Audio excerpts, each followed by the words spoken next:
En morgonhön, djurråtta här i Yggdrasil. Yggdrasil. Henne fjolkingi.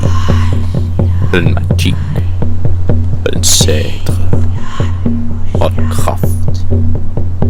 Elegi. Löhold. Kujungo. Kriger. Tentegn. Troll. Det pyltiga lite.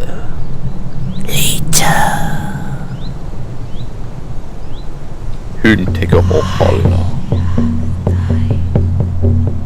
Det lötin här hela.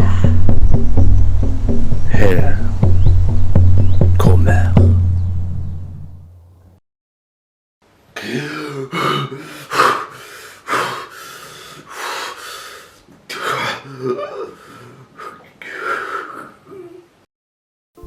Hello friends, how are you? My name is Arith Härger and today I'm going to talk about the goddess Hel. I'll not deny it, this is a Norse deity that I have the utmost respect for, and she was one of the 4 deities that a few pagan ancestors of mine, the ones I met, used to worship. Anyway, I'm not here to talk about me. There's a lot to say about the goddess Hel, and I'm afraid I'll have to make another video, perhaps 2 more. So, with no more delay, let's get started. Hel derives from the Gothic word Helja and Old German Hella. This is a word commonly translated as Underworld, but the essence of the word transmits the idea of concealment, a hidden place, indirectly suggesting a place of darkness, of secrecy, a cave perhaps, something beneath the earth. I am suggesting a cave because, in my opinion, caves were the first temples of our ancestors, the only places they would find shelter and protection, and in my opinion, the oldest religious practices were concerned with death. That's the first fear that plagues the human conscience at the very moment we come in contact with death. And as mortal beings, death has always been present. Some people might disagree and tell that the first religious practices were concerned with fertility. But during the Ice Age, for instance, human communities were small because there wasn't much to eat, and many mouths to feed meant starvation. So the populations of a community were kept small in order to have a better distribution of the food. Fertility wasn't the major concern. In fact, there must have been a lot of abortions to keep the community small. And since it was the Ice Age, the land itself didn't show much fertility. However, death was present everywhere, and as soon as the first rational being was able to understand its physical limitations, the finality of life, death became a problem, a major concern. The Ice Age was a vast period, and our ancestors for thousands of generations lived more time during the Ice Age than the entire generations for the last 10,000 years, since the Ice Age came to an end. Thousands of generations were born, lived and died during an eternal land of ice and harsh conditions, filled with predators. And let's not forget the thousands of years our ancestors lived without the knowledge of fire to keep them warm and to keep the predators at bay. So caves were the strongest and most protective places our ancestors could find, the very first houses, temples, the places the community would gather and learn from the ancients, from the elders, while outside the world was in chaos. To our ancestors, caves were sanctuaries, and it's possible that their first concepts of the afterlife was based precisely on the things that made them happy, made them feel protected.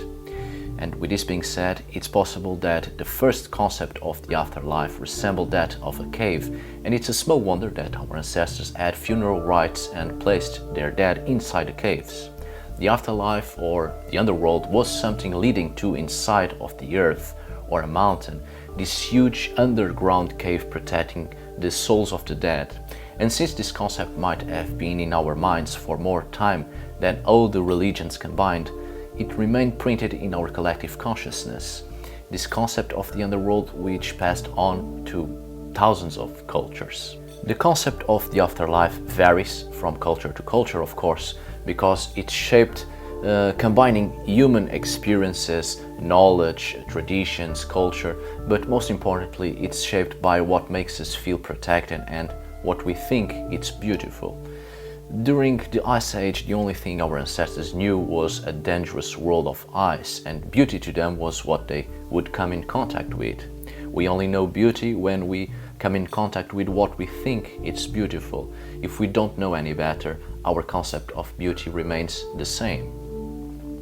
Now, this entire point of view about caves only to tell you that the prehistoric concept of the afterlife gave birth to many myths concerning the land of the dead and the gods that reigned there, and this remained in the pagan conscience for thousands of years, and we can still see it reflected on Norse paganism, especially concerning the goddess Hel.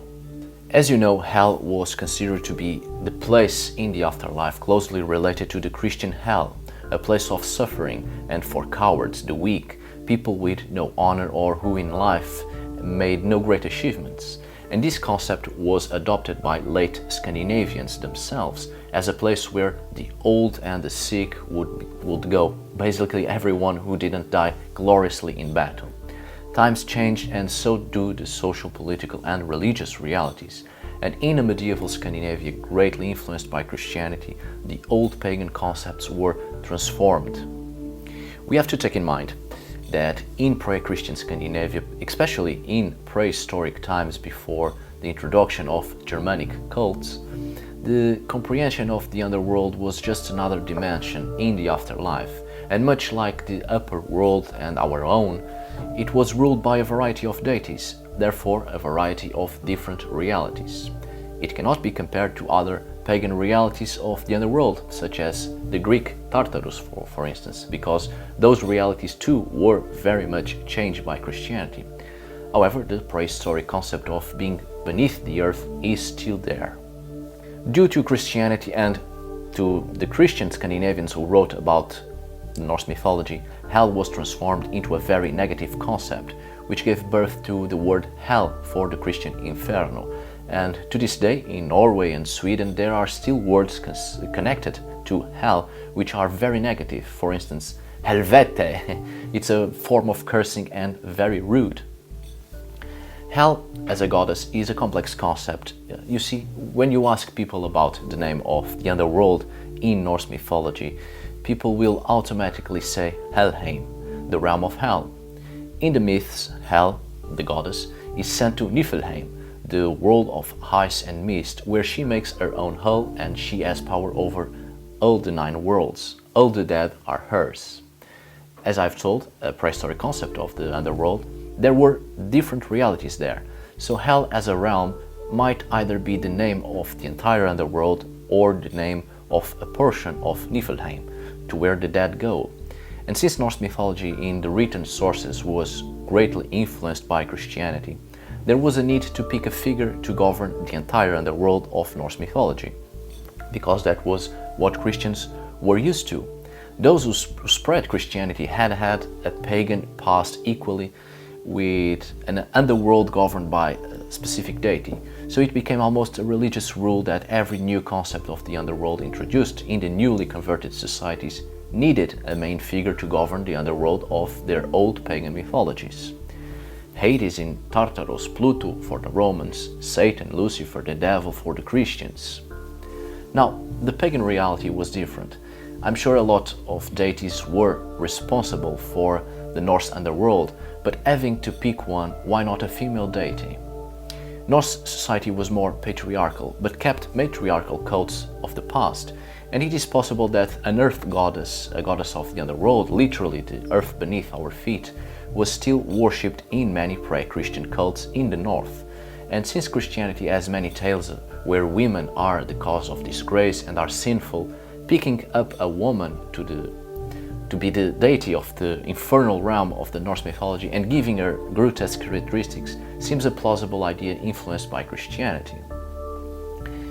Hel was transformed and was seen as a rotten corpse, the horrific figure of death and decay, disfiguration, an abominable creature, but I'm sure she was once just another earth goddess responsible for the underworld, along with other deities. And when I mean earth goddess, I'm not referring to fertility, I'm referring to the underground, where people placed their dead. In my opinion, hell in a prehistoric perspective is the group of different realities, dimensions, worlds of the underworld, the earth beneath us, the inside of a mountain, going through a cave, hence the belief of being a dark place, but at the same time having different realities. It wasn't just dark and somber, but also with a wondrous variety of, let's say, landscapes. Let's not forget that portraying hell as half black and half white, half corpse and half alive, is a Christian concept representing the dualistic view upon death, a good side and a bad side. Good people go to heaven and evil ones go to hell or inferno. Medieval Scandinavians were the ones who wrote about Norse myths, people who turned to the monotheistic religion, and dualism infected their entire worldview. Perhaps a strong word, but the fact is the Norse mythology is much more Christian than pagan. However, that's when archaeology comes to the game. Archaeology gives us many answers about the religious concepts of certain cultures in the pre-Christian past. Hell seems indeed to have been a deity, and black, not half this or half that, but black representing darkness and death, but also black belonging to a race of beings from the Norse mythology, uncorrupted by other late religious realities. Prehistoric Norse mythology. To me, hell is a goddess certainly linked to the dead and the underworld, and hell was her name, Heljar, which governs over a reality within the underworld. She is responsible for the part, the realm, where the dead dwell. This doesn't mean that the entire underworld is for the dead. The underworld is the other side, which has many realities. For instance, Asgard is seen as a upper world closely associated with the Christian heaven, a place of light where the ruler of the gods dwells. But before Christian influences, in archaeological terms, the concept of the afterlife is quite different. There is a great chance that Valhalla wasn't in Asgard, but actually in the underworld. But I'll explain that on another video. The existence of upper worlds and middle ones and others down below is a shamanic concept only a few have, or rather a shamanic concept quite modern. Through shamanic experiences, going to the other side seems that way, traveling up and down, and it's easier to explain those experiences if we try to give them a physical explanation. It makes sense to us because in our society greatly influenced by Christianity and other religious ideas, the concept of heaven being above and hell below is something very familiar to us.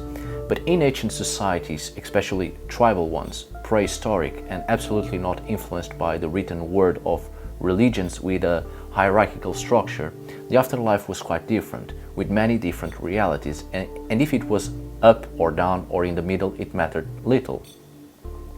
Let's not forget that to the pre-Christian Norse there was order and chaos, which isn't the same thing as good and evil. Order and chaos must exist and together keep the cycle of life, death and rebirth running. Hel, the goddess, is most certainly in the group of chaotic gods, but she isn't evil, she just is. There is no good and evil in nature, there is just the natural order of things. Nature is as beautiful as it is cruel. Chaos creates life, death gives way to life. There is always a cycle. So hell and the underworld is dark and chaotic when it needs to be, as it needs to be, but also beautiful when it needs to be. Nothing lasts forever, beauty doesn't last forever, nor ugliness. Things are always changing, and most likely to our ancestors, the underworld was the reflection of nature. Alright friends, thank you so much for watching, and I hope you have enjoyed this video. And I'm sorry, in the beginning of the video, that concept about caves, that very boring concept, but I wanted you to understand that the prehistoric concept of a cave and linked to spiritual beliefs gave birth to the concept we have of the underworld, of being underneath the earth and being a dark place. So I thought it was important. And well, I do have to make another video about this goddess, Hel, or probably even 2 videos, because there's a lot I want to say, and perhaps on the next video I will talk about this goddess in my own perspective and try to put aside the more scientific approach to this goddess, putting aside history and archaeology and giving you a more personal perspective of this goddess. Well, once again, I hope you have enjoyed this video. Thank you so much for watching and see you on the next one. Tack för idag!